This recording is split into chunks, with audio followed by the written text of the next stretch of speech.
I think it's worth reminding ourselves just how extreme that level of surveillance and totalitarianism can get. And this is where I'm going to bring my second video in. I've shared this with you before, so if you've seen this on one of my older videos, apologies, but it really does need to be seen to be believed, because the number one funder of Tony Blair is not actually Bill Gates. Bill Gates is the number two funder of Blair. The number one funder of Blair is a man called Larry Ellison, who is the founder of Oracle, which already owns a huge amount of data, already runs an awful lot of the systems and the infrastructure, in the digital world already. Well, just listen to how he envisages the digital ID surveillance state. Let's just listen to Larry Ellison for a minute. I'm gonna let this play because you need to stare into the heart of darkness to understand what this means, and it is going to happen. I mean, I forgot to mention, if you go back to this, right? This is happening. The wheels are in motion. It's not going to be mandatory now. Trust me, once it's in, they'll say, oh, whoops, we're not going to do normal. We're not going to do old-fashioned driving licenses anymore. We're not going to, you need to be on this app. All of the things on the app, go on the app.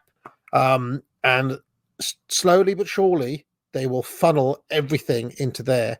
And it will only be a couple of short years till 2030, let's say. It's 2025 now, until they've eliminated all of the other alternatives and options, until you basically have to be on there to do anything.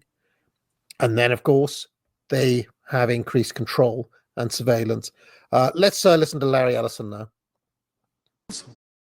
Achieving real results for your business starts with asking the right people the right questions. I think we can absolutely lock down schools so that dramatically reduce the case of anyone being on campus that doesn't belong on campus, and immediately alert. The second someone pulls out a gun, immediately alert. Use AI cameras to immediately recognize that.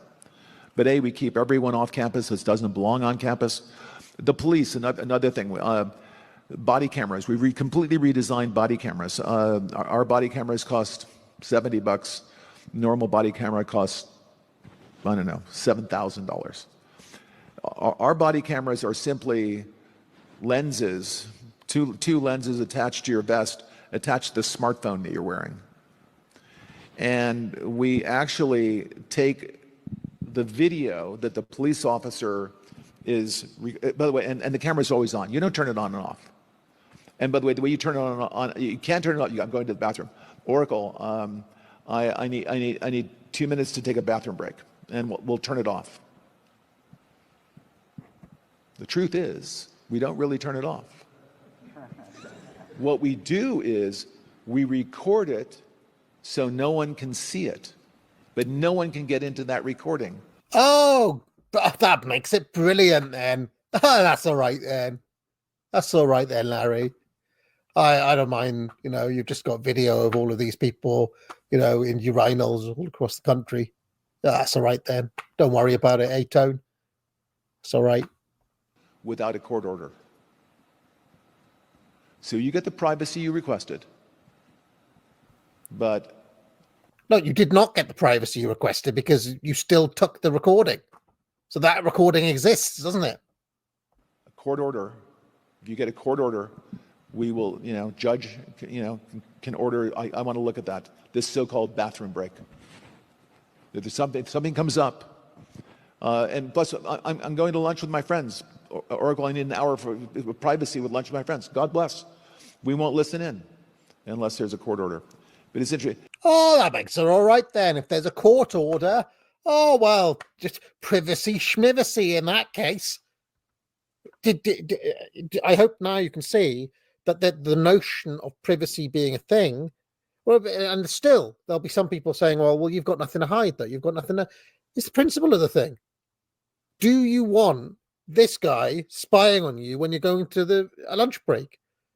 What if, for example, somebody, does do a court order on you and you're innocent, let's just say, right? Let's just pretend you haven't done anything wrong, but some psychopath just, decides because they want to mess with you or whatever.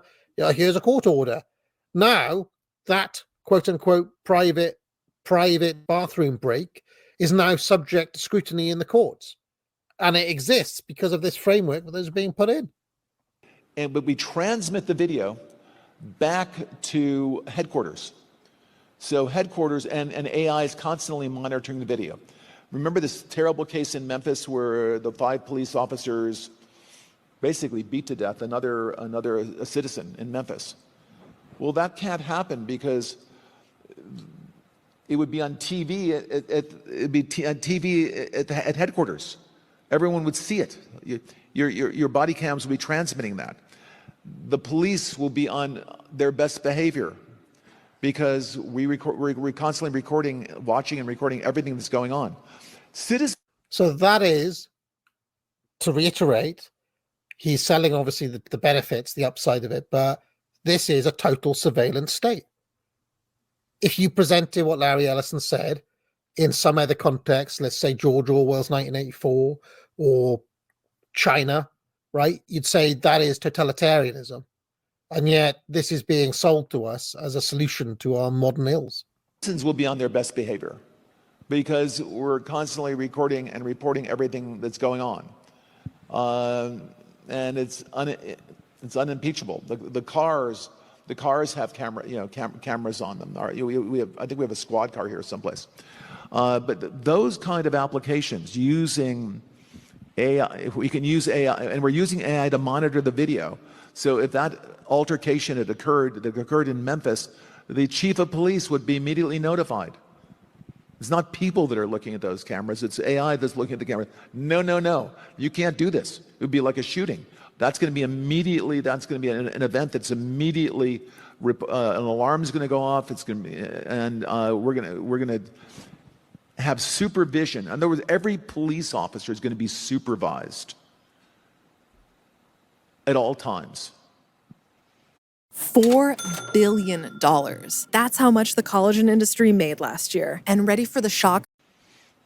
And the supervision will, and if there's a problem, AI will report the problem and report it to the appropriate person, whether it's the sheriff or the chief or whomever we need to take control of the situation. We have, same thing. We have drones.